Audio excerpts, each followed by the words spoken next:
Idiot, tu m'as fait peur. Pardon, Caro. Eh bien voilà. C'est demain la rentrée des classes. Et la suite. Tu vas à la librairie acheter tes affaires pour demain? Oui, toi? Moi aussi. Bon, ben allons-y. Les grandes vacances sont terminées. Demain, c'est la rentrée des classes. Caro et Vic font des courses. Ils entrent dans une librairie. Un vendeur s'approche. Bonjour, mademoiselle. Vous désirez? Bonjour, monsieur. Je voudrais beaucoup de choses. Cahiers, crayons, stylo à billes, de l'encre. Bien, mademoiselle. Je vais vous chercher tout ça par ici, s'il vous plaît.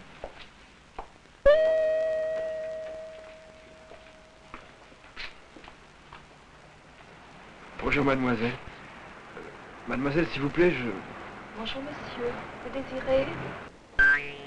je voudrais une règle.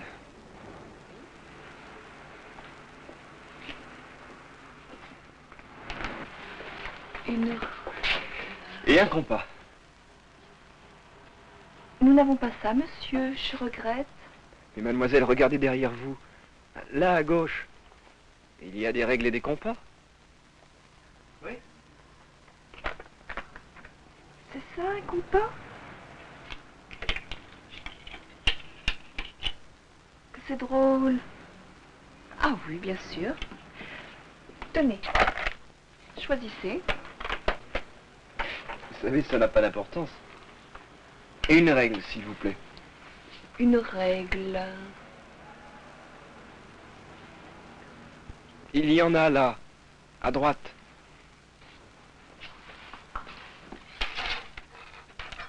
Mais il y en a en métal et en bois.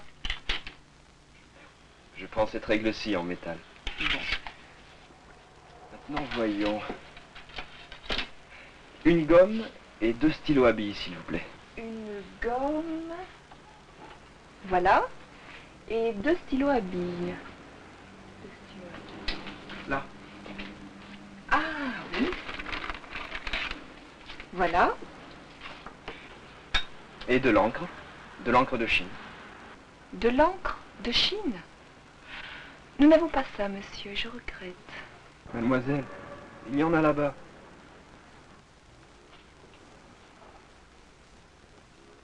Ah, tiens, oui, c'est vrai. Voilà. Merci, mademoiselle. Vous êtes très aimable. Maintenant, voyons. Voilà, mademoiselle, vos cahiers. Nous avons aussi des blocs de papier. Peut-être que... Ah oui, c'est une bonne idée. Je prends ce bloc-ci. Les cahiers, le stylo à billes, le bloc. Ah, et puis des crayons de toutes les couleurs. Voici une boîte de 30 crayons de couleurs différentes. Vert, comme vos yeux. Rose, comme vos lèvres. Et puis, comme vos cheveux. Vous avez de très beaux yeux, mademoiselle. Oh, monsieur, je vous en prie. Mais si, vous avez de très beaux yeux, seulement... Seulement quoi? Pourquoi pas un peu de maquillage? Et des faux cils? Des fossiles? Oh non. Bah, pourquoi pas? Et puis, il faut mettre un peu de rouge à lèvres. Oh, mais je ne mets jamais de rouge à lèvres. Ah, vous avez tort. Ah oui, oui, je vous assure. Vous avez de si jolies lèvres. Voyons, monsieur, je voudrais de l'encre de Chine, pour finir. Pour finir, vous êtes cruel. Bon, alors l'encre de Chine, c'est de l'autre côté. C'est bien de l'encre de Chine que vous voulez. Pas de l'encre noire courante, ou bleue, ou verte, rouge. Moi, j'ai là de... De l'encre de Chine. Bon, bon.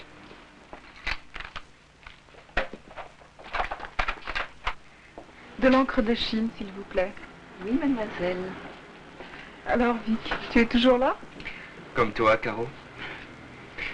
Eh bien, je crois que j'ai tout acheté.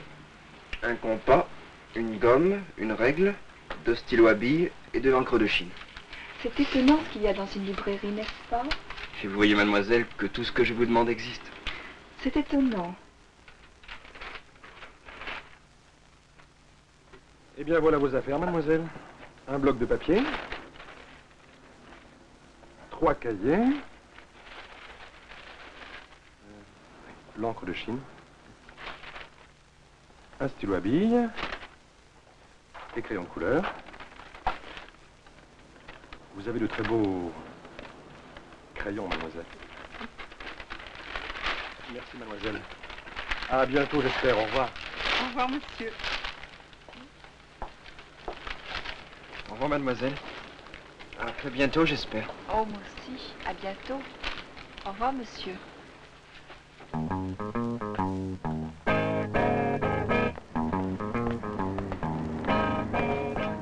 Dis donc, il est bien mon vendeur, n'est-ce pas? Et ma vendeuse, elle est sans sas, hein? Tu rentres à la maison? Non, j'ai d'autres courses à faire. Je file. Moi aussi, je file, je prends le métro. Vic prend le métro. Il rentre à la maison. Caro continue son chemin. Elle a d'autres courses à faire.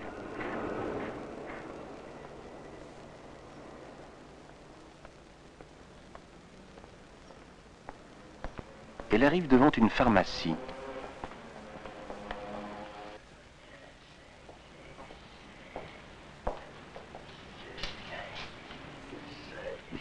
Oh, mademoiselle. Bonjour, monsieur. Je voudrais du rouge à lèvres, s'il vous plaît. Bien, mademoiselle, du rouge à lèvres. Ah, du rouge à lèvres, du rouge à lèvres, du rouge à lèvres. Ah. Voilà toute la gamme. Oh, je ne sais pas. Un rouge pas trop vif? Un rouge pas trop vif. Un rouge pas trop vif, pas trop vif, pas trop vif. Oh, tenez. Voici un rouge cerise qui est très bien. Regardez. Ah oui, j'aime beaucoup cette couleur. Vous croyez que... Elle vous va très bien, mademoiselle. Très bien, croyez-moi. Très bien, très bien. Alors je le prends. Merci, monsieur. Parfait, parfait, parfait.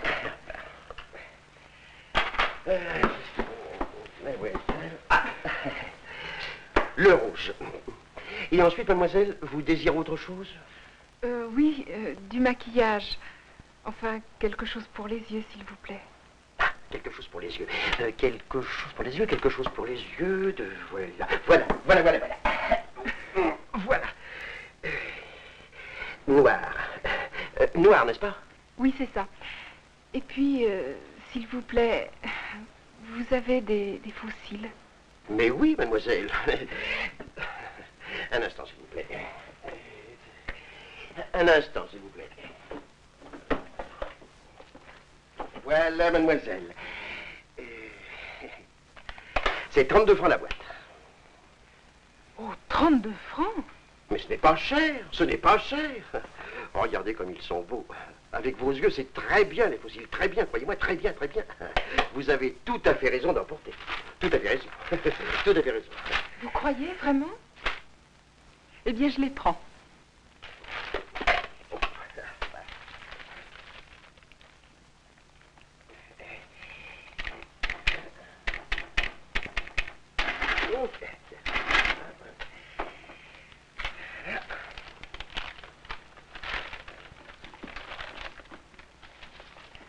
Merci.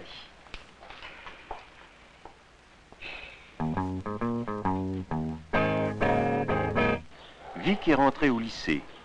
Jean-Louis aussi. Les voilà tous les deux dans la cour de récréation. Oh, ça va, vieux? Ça marche. Et Caro, comment ça va?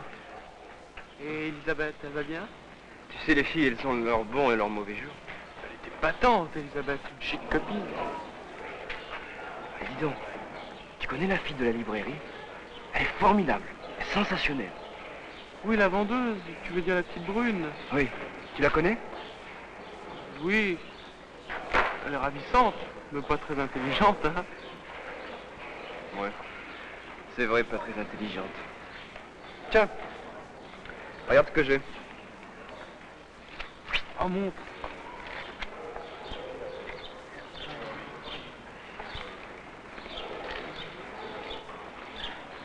Combien ça fait?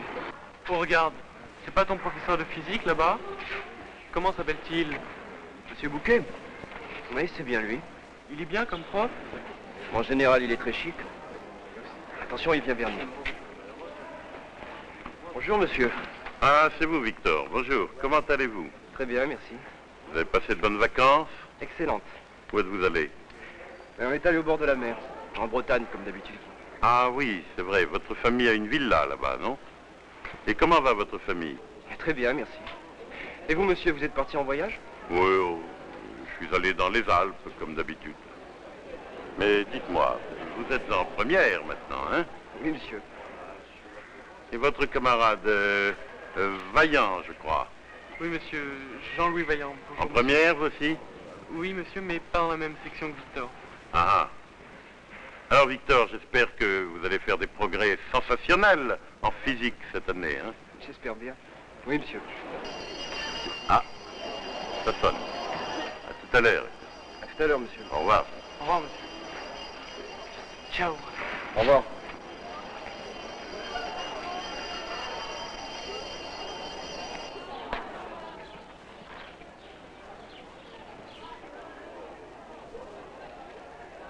Nous voilà dans une salle de classe du lycée de Caroline.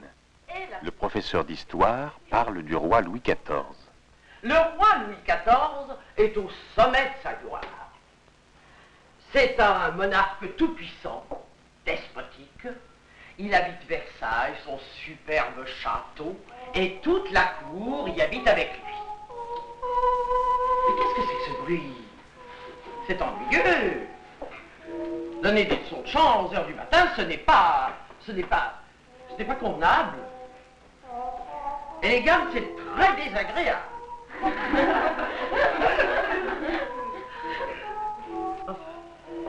Louis XIV est tout puissant. À Versailles, il est entouré de grands hommes, poètes, dramaturges, peintres, architectes, et il donne des fêtes fabuleuses, avec pièces de théâtre, ballets, musique, chant. Oh, c'est trop fort, j'en ai assez. Mademoiselle Duval, fermez la fenêtre, s'il vous plaît. Mademoiselle. Oui. Mademoiselle, n'est-ce pas une chanson de Lully? Une chanson du temps de Louis XIV? Mon Dieu, je ne sais pas, moi. C'est peut-être de Lully, mais ce n'est pas le moment.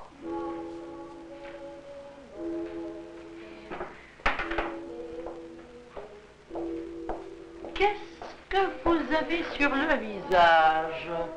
Moi? Rien, mademoiselle. C'est du joli. Ce n'est pas convenable. Ah non, pas convenable du tout. Demain, venez au lycée avec un visage normal, je vous prie. Sans maquillage. C'est compris? Oui, mademoiselle. Entrez.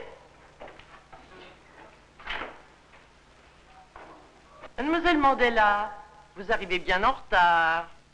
Oui, mademoiselle. Excusez-moi, mademoiselle. Et pourquoi êtes-vous en retard?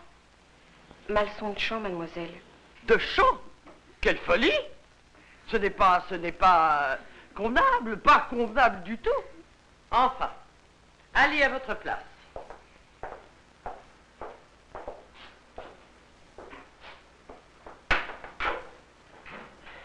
Continuons.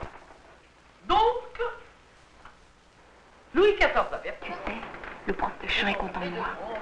Il a été très chic. Je vais peut-être reprendre des leçons au conservatoire. Oh, c'est sensationnel. Félicitations. Mesdemoiselles, voyons. Continuons. Donc, Louis XIV à Versailles.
Bonjour.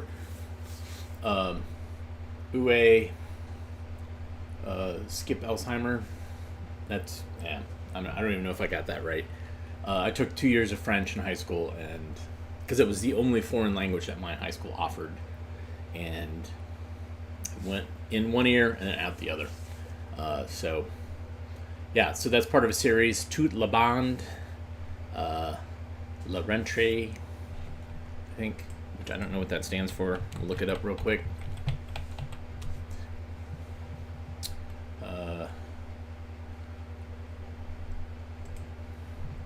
It's the end of the summer holidays, going back to school, work, renewing memberships, little things that begin at the beginning of the academic year.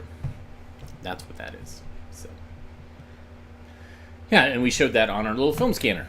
Well, it's not little, it's big. So anyways, we watch old 16mm films, and sometimes they're in English.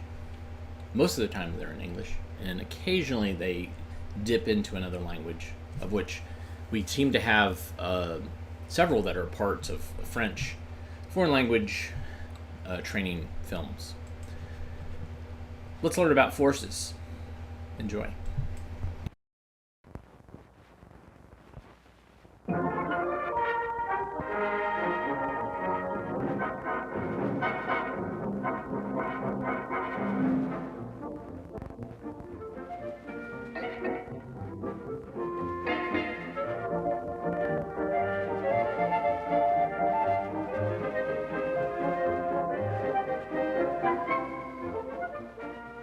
A tug of war is a simple way to demonstrate a number of forces acting at a point.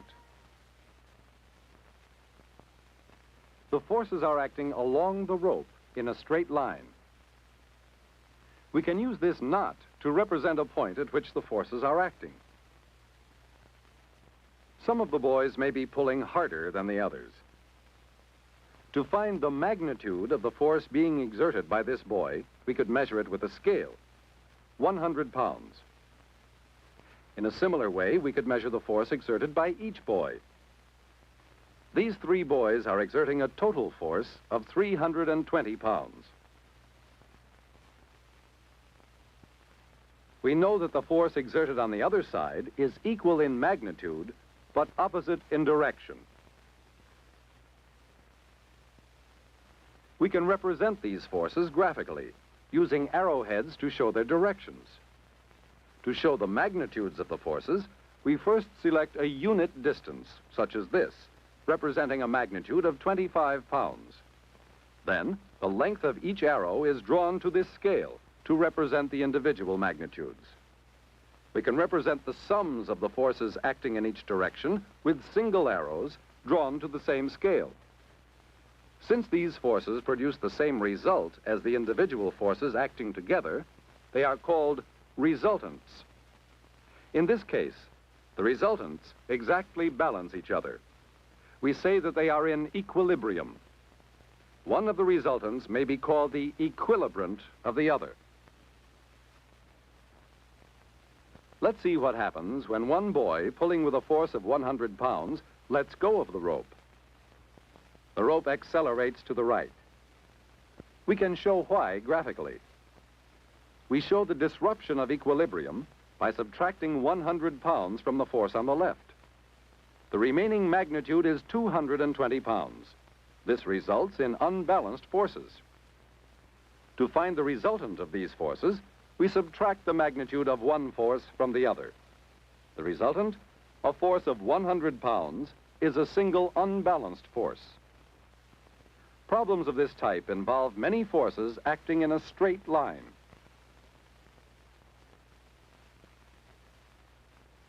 In this example, forces are acting at an angle. The forces are being exerted by the tow cars pulling the ship. Let's see how we can determine the resultant force in this case, the force acting to pull the ship forward. We'll set up the problem with this model ship. To show the magnitudes of the forces used, the cables are connected to spring scales calibrated in units. These may be English or metric units, since the method will be the same. This force has a magnitude of 29 units, which we can represent by measuring to some convenient scale a distance of 29 units. An arrowhead shows the direction of the force. The other force has a magnitude of 29 units also. So another arrow, 29 units in length, represents this force. How can we find the resultant of these two forces? One way is to use another spring scale to measure the single force needed to balance the two forces. They're equilibrant. Its magnitude is 50 units. Next, we simply draw an arrow 50 units long in the opposite direction. This represents our resultant force. Notice that the magnitude of this resultant force, 50 units, is not quite equal to the sum 58 units of the component forces. We can show the relationship between these forces by connecting the tips of the arrows. This forms a parallelogram. A parallelogram can be drawn for any two forces acting at any angle. In such problems, we can always obtain the resultant by measuring this diagonal of the parallelogram. Let's see how we can use such a parallelogram of forces to solve problems. This airplane moves because of two forces acting at an angle: the forward force of the engine and the sideward force of the wind. Again, we'll set up the problem with a model to find the resultant. Suppose the forward force is 8 units and the sideward force is 6 units. As before, the arrows determine a parallelogram, which in this case is a rectangle. The diagonal could be measured to find the resultant force, but this time, let's find it mathematically. The diagonal is the hypotenuse of two identical right triangles. Using either of these triangles, we can apply the Pythagorean theorem to find the hypotenuse or resultant. The resultant equals the square root of 8 units squared plus 6 units squared. Adding 64 and 36 gives 100.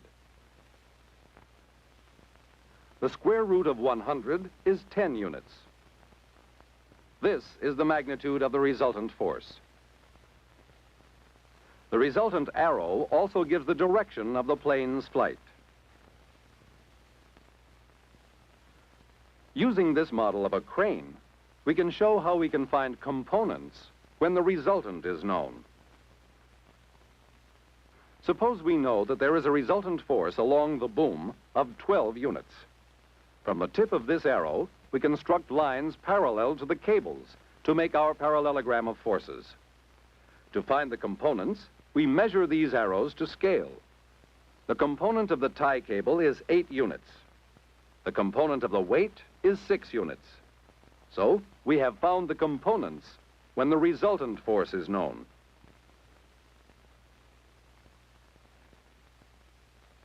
Now, let's consider a purely abstract problem involving more than two forces acting at a point. To find the resultant of many forces, we simply use the same method as before, applying it to two of the forces at a time. First, we find the resultant of these two forces. This resultant, we know, can be substituted for its components. This force can then be used with the remaining force to form another parallelogram. The resultant determined from this parallelogram is the final resultant of all the forces. It will produce the same effect as the three forces with which we started. Another useful method for finding the resultant of many forces is by graphing, using X and Y axes. The origin of the axes is made to coincide with the point where the forces act. Using parallelograms, each force is resolved into its components along the X and Y axes. This process is continued, resolving each force into its X and Y components until all the forces are resolved into their components along the axes. Along each axis, the forces are acting in a straight line. So, along the X-axis, we simply use addition, as with the tug of war, to find the resultant. Along the y-axis, we find the resultant in the same way. This gives us two forces acting at right angles. These forces, we know, can easily be composed into a single resultant force. This force produces the same effect as the many original forces. No matter how many forces we have, whether the forces act at an angle or in a straight line, the methods we have learned are used in solving all problems involving forces acting at a point.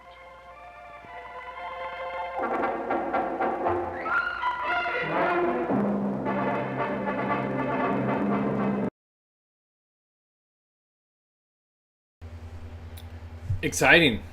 Tug of war. Physics. Vector math. We love it here at AV Geeks. I should say thanks so much for the donations during Toute, Bande. I believe Jeremy donated. Thank you for that. That's just encouraging me.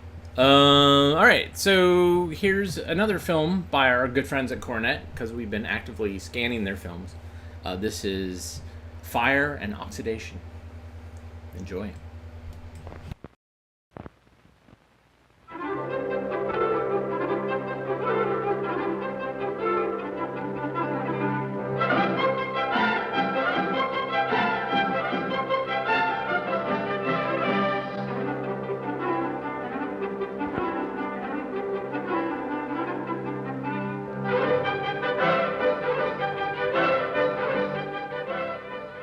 When a match burns, energy is released in the form of light and heat. Whenever something burns, producing light and heat, we call the process combustion. To learn about combustion, let's begin with what was known about fire in the 18th century. In this way, we can learn the nature of combustion and also something of the scientific methods used in gaining this knowledge.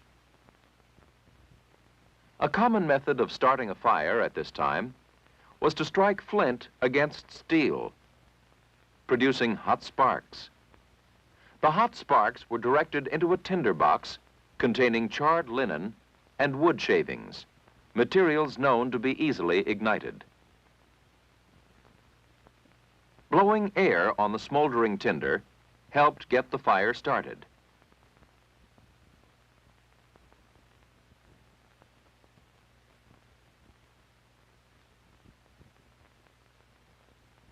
So air was thought to be one of the requirements for combustion.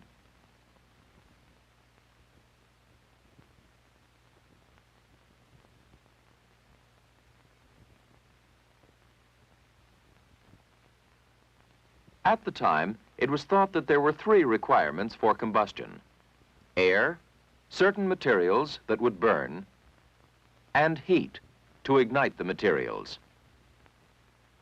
But it wasn't known why these things were required. A scientific explanation of combustion resulted from the discoveries of Antoine Lavoisier, a French scientist of the late 18th century. Using this candle, we can illustrate one of the things Lavoisier noticed early in his investigations. Watch what happens when we place a large jar over the candle. In the enclosed space, the flame slowly goes out. Apparently, something happens to the air inside the container, which prevents further burning. To find out what happens to the air when something burns, Lavoisier devised an experiment similar to this one. The weights exactly balance the total weight of the candle and a tube containing sodium hydroxide. This compound absorbs the gases released from a candle when it is lighted.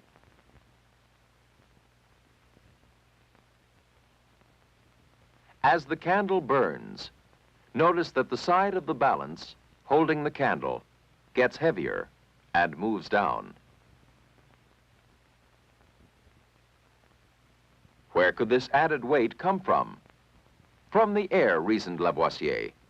He concluded, after performing a number of experiments, that when a material burns, it combines with some part of the air. While Lavoisier was conducting his experiments, Joseph Priestley, an English scientist, discovered a new gas that would also support combustion. One day, in an experiment similar to this one, he heated a compound called the red ash of mercury. As the ash was heated, he found that it changed into liquid mercury and released a colorless gas. We are collecting the gas in a bottle.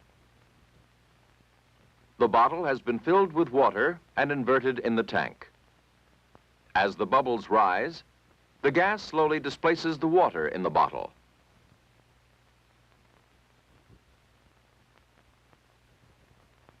When the gas has completely filled the bottle, we can test it, as Priestley did.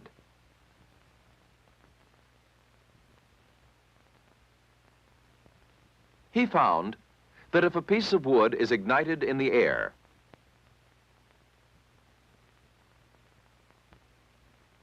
and then blown out, it continues to glow. But when this glowing splint is plunged into the gas, it bursts into flame.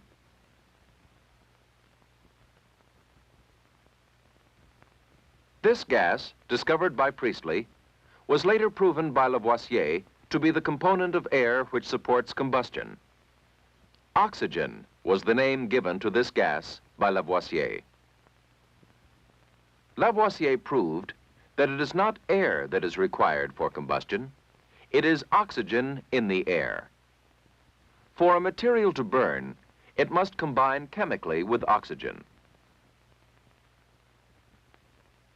This helps explain why only certain materials will burn.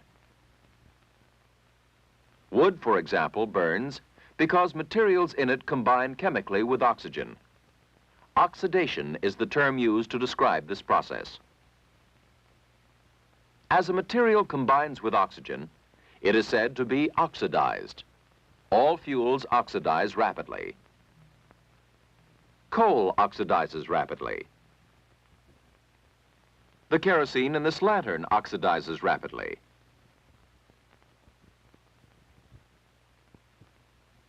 And so does the natural gas coming from the barrel of this Bunsen burner.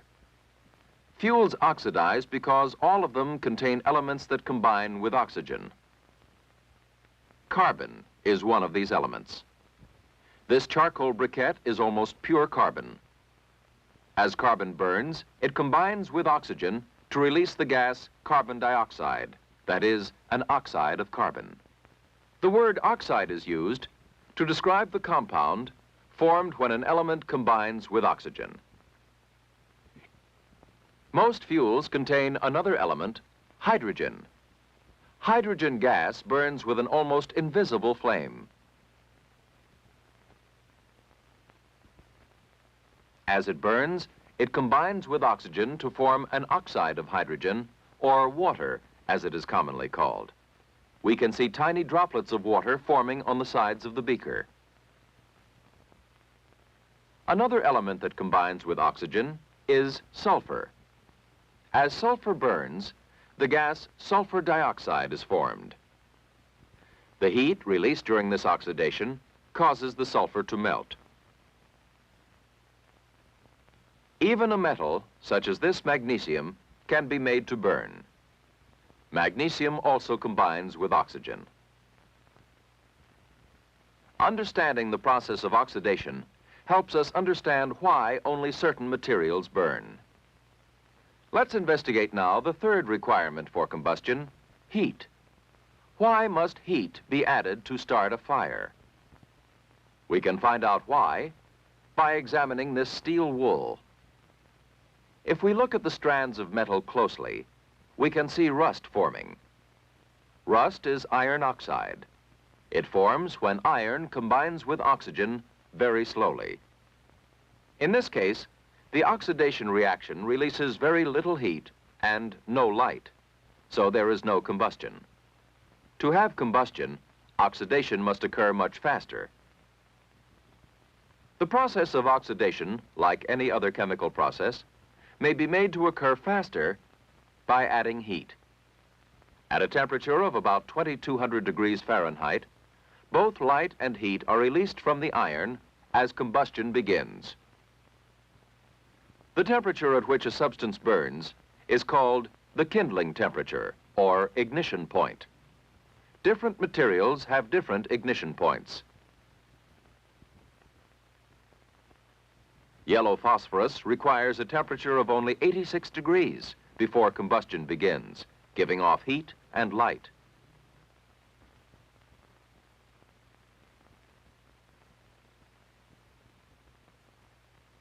Kerosene must be heated to about 490 degrees before combustion begins. Hard coal must reach a temperature of over 900 degrees for combustion. We have seen that the three requirements for combustion, oxygen, certain materials, and heat, are related to one another by the chemical process of oxidation. We can extend our understanding of this process by investigating other applications. How is the principle of oxidation involved in putting out a fire with a carbon dioxide type fire extinguisher? How does pure oxygen mixed with acetylene gas help to create a flame of extremely high temperature?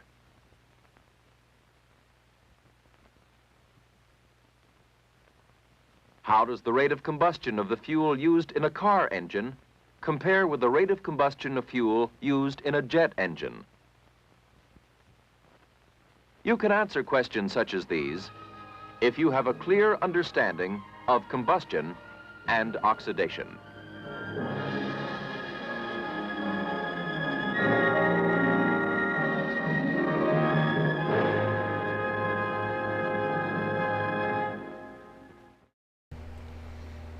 So great.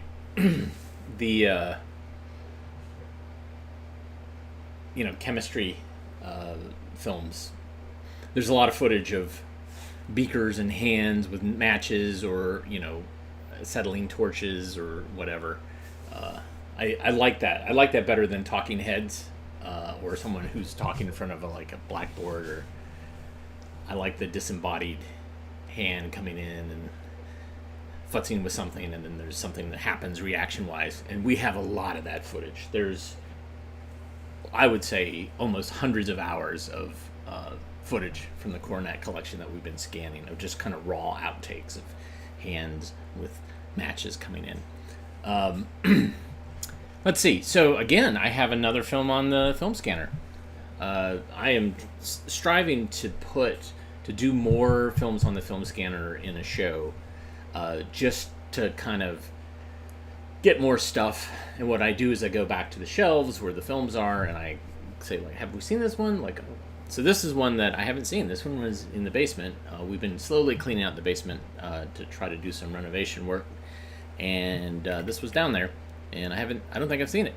But this is Safety for the New Employee. Fingers crossed, there was a song. That's what I'm hoping. I have not seen this, so let's hope for a song. All right, enjoy.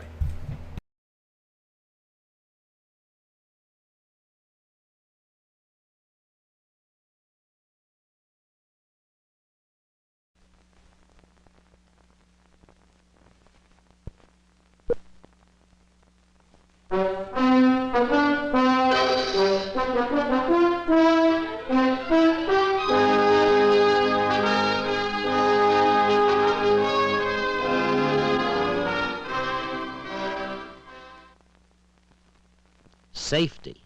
We can't stress it enough. Make safety a part of your work habits. Protect those around you. Protect your health, your life, and your job. Be safe, or you'll be sorry.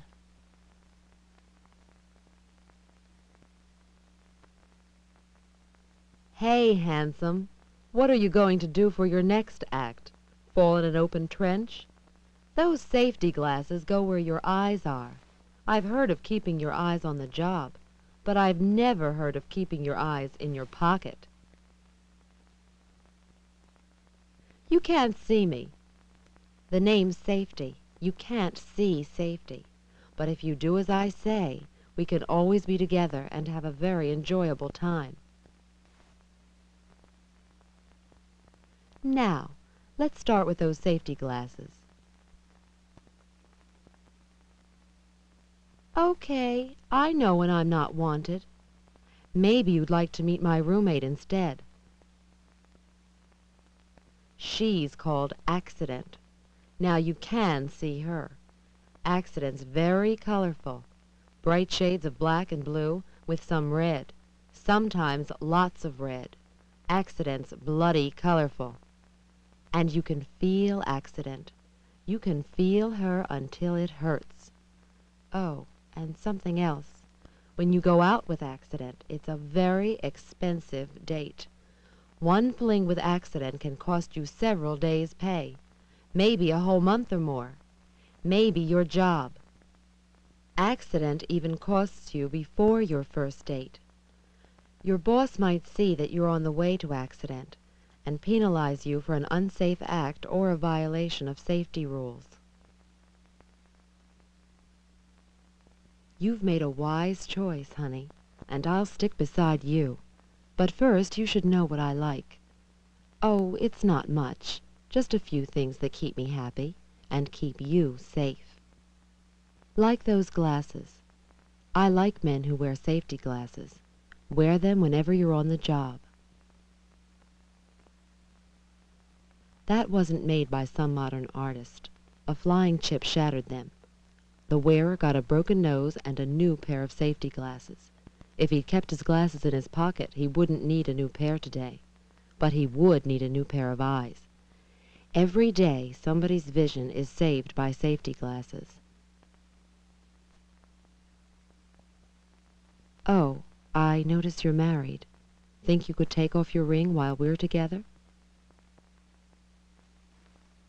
I know you love your wife, but I wouldn't want your love to come between you and your finger. The ring that binds your love also can bind you to a piece of equipment. When that happens, you'll probably lose the ring and a part of your hand. It's better to leave the ring behind than part of your hand. Your wife will understand every time she counts your fingers.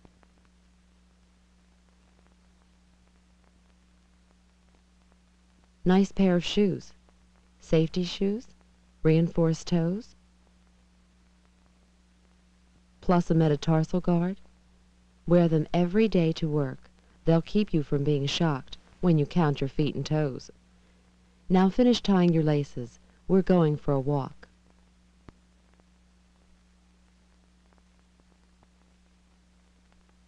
Nice trick, but it could cost you your brains.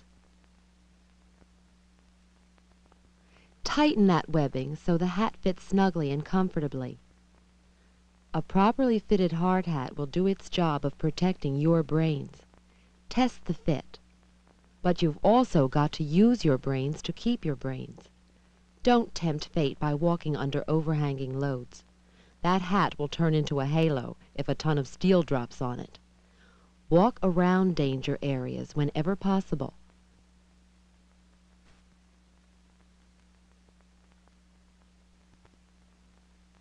Nice, isn't it? I mean the way she picks up that box. You're a man. You don't pick up things that way, do you? Well, you'd better start. Notice how she bends her legs and lets them do that heavy work? The strain isn't absorbed by the stomach muscles. I'm glad to see you're so interested. It'll keep you from getting a hernia. Now let's take a break outside. I think your eyes need a rest.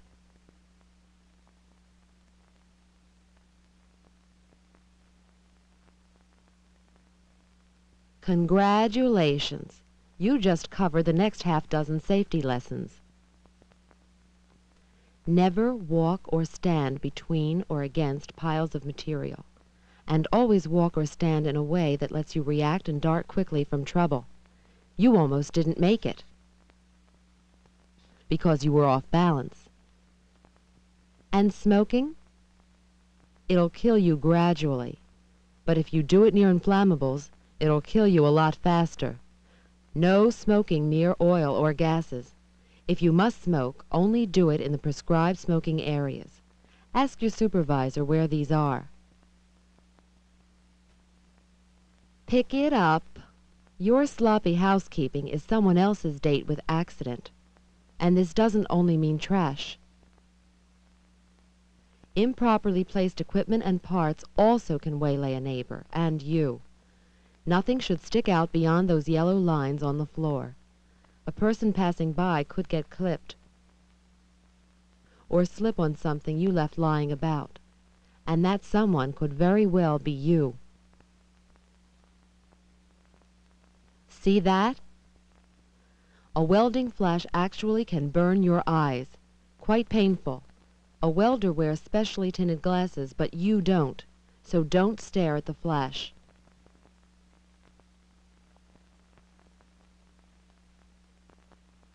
You weren't watching where you were going. Now let's see the culprit. Someone carelessly didn't lower the forks all the way to the ground, but you can correct this.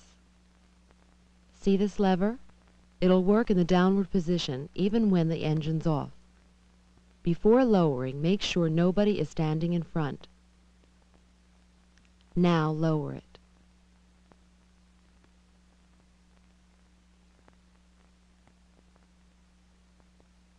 Good. Someone was careless with his tools. Poor housekeeping. But wait, this is double trouble. Our careless friend has planted the seed of trouble with a mushroom. Oh, this isn't the kind of mushroom you'll find on a pizza, but it is the kind of mushroom that can be taken internally. And when it goes in the hard way. See this lip? It should have been ground down when it was hammered into this condition. The next time this tool head is struck, any portion of the lip can fly off, just like grenade shrapnel.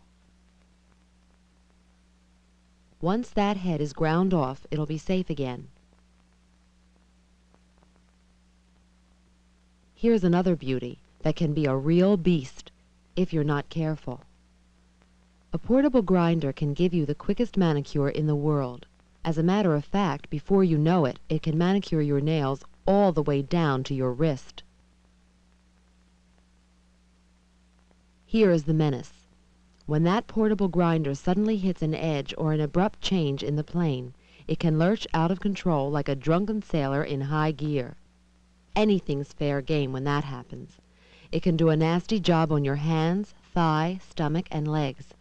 Pay attention and be extra careful when you use this baby. She can be mean. Those work gloves are a safety shield, but not around moving parts or equipment like the sander. Any rotating device can hook onto gloves, especially this gauntlet type, and pull your whole hand and arm into the swirling apparatus. And when you have them on, keep them on. When you're handling or carrying steel beams, wooden planks, and other materials.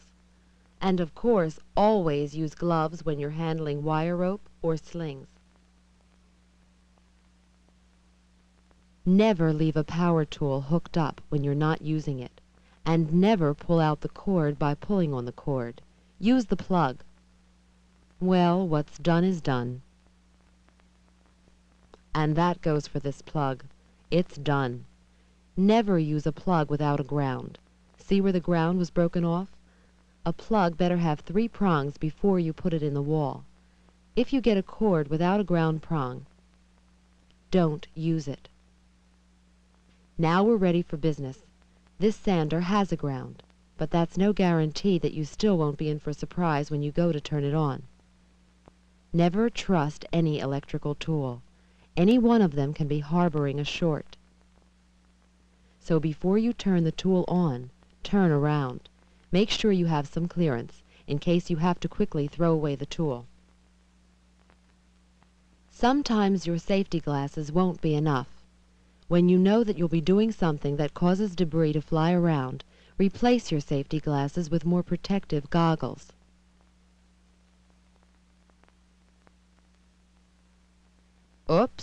See what I mean about housekeeping? Well, what do you know? Another double-header in the screw-up department. This wrench not only doesn't belong on the ground, it doesn't even belong on the job. Adjustable wrenches don't give the sure, positive locking that a box wrench does. Don't wait for your bruised knuckles to tell you that you've made a terrible mistake. You've got good eyesight when it comes to girls, so use that same talent when it comes to fire extinguishers. Always notice where the closest fire extinguisher is to your job site. You'll never know when you'll need it. Some fire extinguishers can't be used on electrical fires, and some kinds can be used on all types of fires. Find out which is which. And remember, after you've put out the fire with an extinguisher, don't put the fire extinguisher back. It has to be refilled. Ask your supervisor where to bring it for refilling. Most tags tell you what to do. A tag on a switch box like this one tells you what not to do. Machinery that's being worked on has its switch box locked and tagged to prevent someone from using it when it isn't operable. Only the man who affixes the tag is allowed to remove it.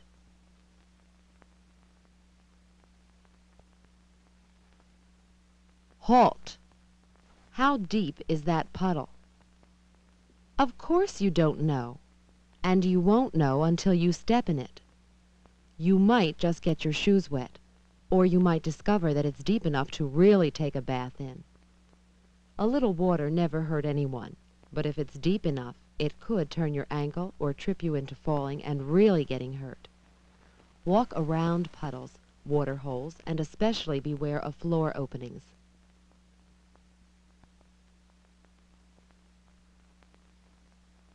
Those are freestanding gas cylinders. That's a safety hazard. They must be tied to a stationary object, like that bench leg. Now a few more pointers on gas cylinders. Those caps. When the pressure regulator is taken off, they must always be capped. Never store them on their sides, even if they're empty. Make sure the valve is closed when the cylinder is not in use, even if the cylinder is empty. Never lift the cylinder by its valve or cap. Never drop them or handle them roughly. They have a mean way of getting even. A ladder gets you up in the world, but it can also be your downfall. Inspect every ladder before you use it. Notice breaks, splinters, loose rungs. When placing the ladder, it should be away from the building a distance equal to 1/4 of its extended height. If the ladder is 24 feet tall, for instance, the base must be 6 feet away from where it's leaning. This is the moment of truth test for the ladder. Put every ladder through this test before you use it. Sure, you inspected it, but hidden faults can make the ladder unsafe. Now stand right in the middle. If it doesn't crack or break, the ladder will bear your weight and is safe.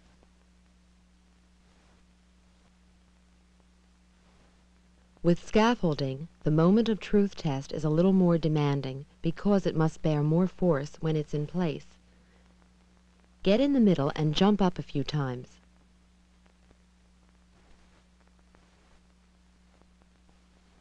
Never climb a ladder unless it's secured at the top. Hey, handsome, I said never climb a ladder that's unsecured. So how do you get to the top to secure it? Ask your buddy. He holds the ladder while you make the first climb and tie it off.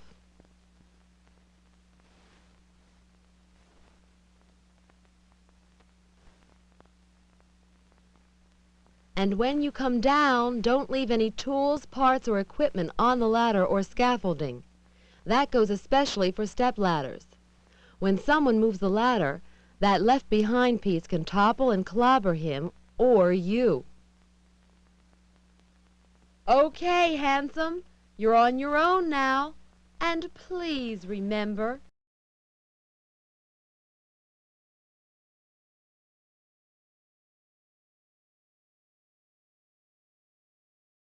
I can get this.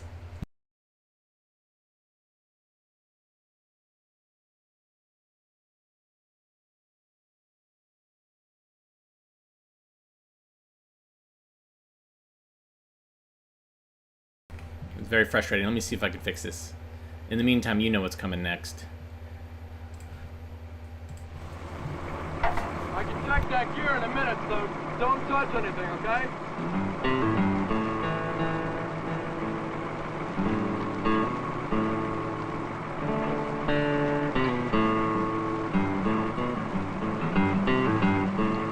Hey! Get down from there! Now!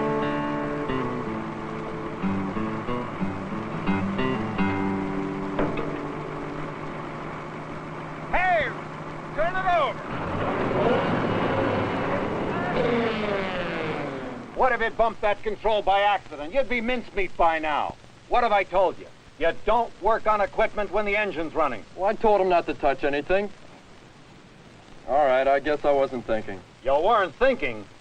You mean you'll work on engines and machinery and not think of your own personal safety? Here. Shake hands with danger.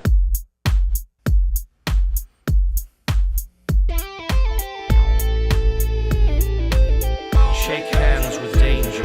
Meet a man you ought to know. I used to laugh at safety. Now they call me Three-Fingered Joe.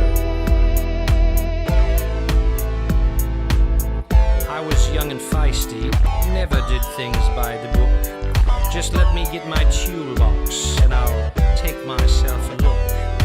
I climbed up on a dozier with my mechanic's pride. Said, you can keep it running, friend, while I poke around inside. Shake hands with danger, meet a guy you ought to know. I used to laugh at safety, now they call me Three-Fingered Joe. Although I learned a lesson, I forgot it soon enough. The nicks and burns and scratches showed the young ones I was tough. Till another morning I was grinding on some steel. My other hand got careless and fed my skin into the wheel. Shake hands with danger, step right up and say hello. Grinding wheels and metal are what made me Three-Fingered Joe. I've seen mechanics burning and I've seen them take a fall just to save themselves a minute. I've seen them lose it all. I've watched them courting trouble, seen them take a chance and lose. They get careless for a moment and spend a lifetime with the blues. Shake hands with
some friends I used to know. Compared to them, I'm lucky to be just Three-Finger Joe.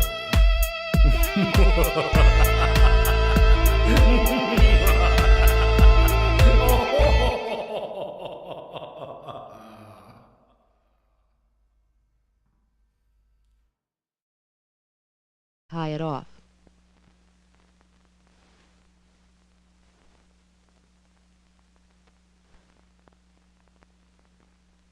And when you come down, don't leave any tools, parts, or equipment on the ladder or scaffolding. That goes especially for step ladders. When someone moves the ladder, that left-behind piece can topple and clobber him or you. Okay, handsome, you're on your own now. And please remember, safety's always available. There's no need to have a date with accident.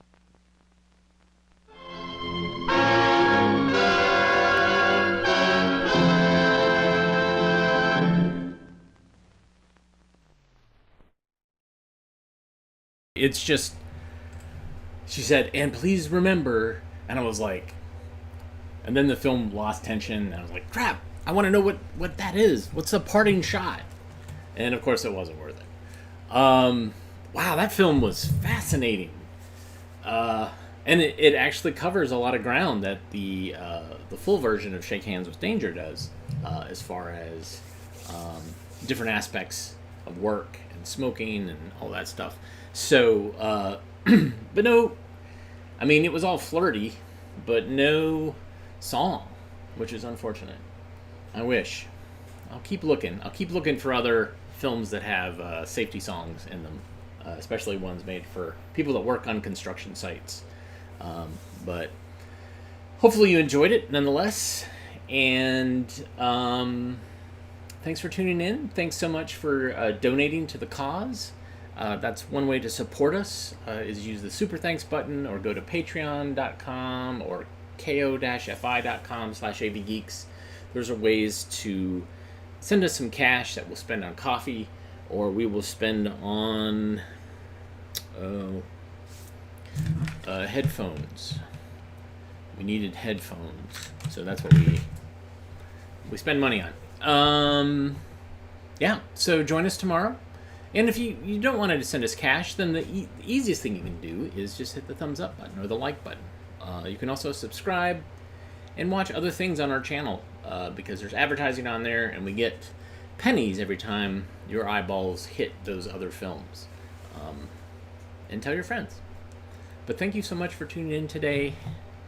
Monday, we'll be back again tomorrow. Farewell. Bye-bye.